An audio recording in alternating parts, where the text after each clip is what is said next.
How often do you find yourself presenting in front of a live audience? Nowadays, it's very rare that you would actually do that.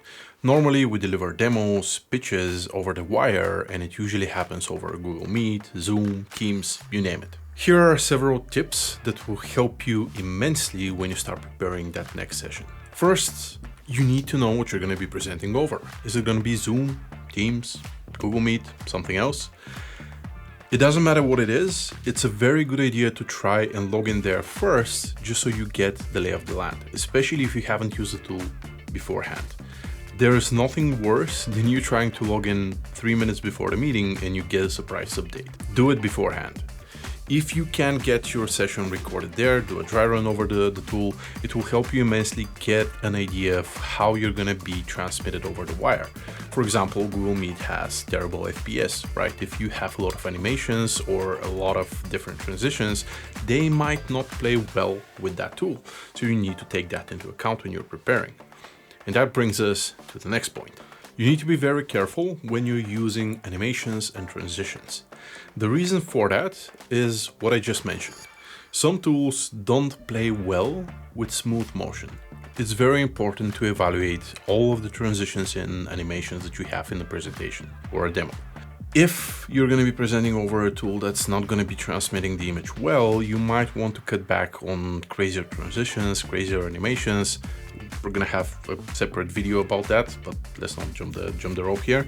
You need to be careful of how things are going to be moving across your screen, because if the image is jittery, it will feel like your audience is playing Crysis on a PC from the 2000s. The next thing you need to be very careful of, and this is something that I see quite often, is the use of gradients.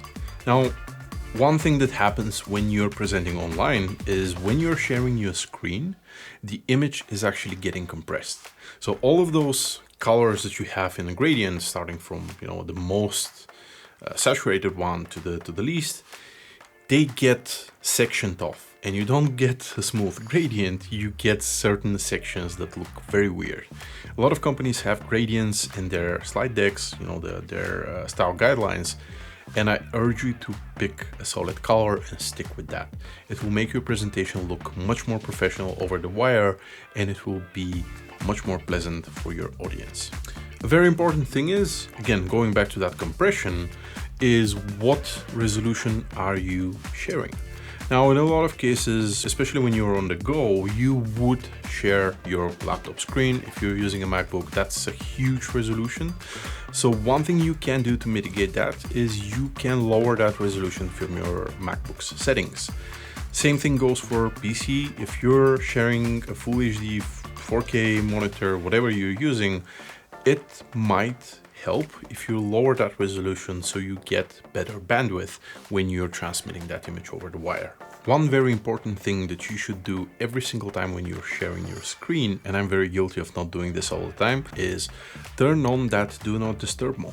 It's one of the most important things you should do. Best case is just distracting and your audience checks whatever you've just gotten as a notification. Worst case, you can actually leak sensitive information. Turn on that DND. Last thing you should do is test your microphone and camera settings. All of the conferencing apps nowadays have a way for you to make a test recording. Go there, do that.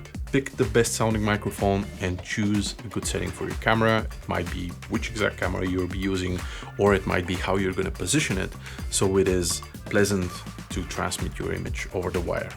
Bottom line is you need to make sure your audience gets the best experience from your presentation. That includes having good sound, having good effects on the screen, making sure your presentation goes as smooth as possible, given the parameters that you're working in.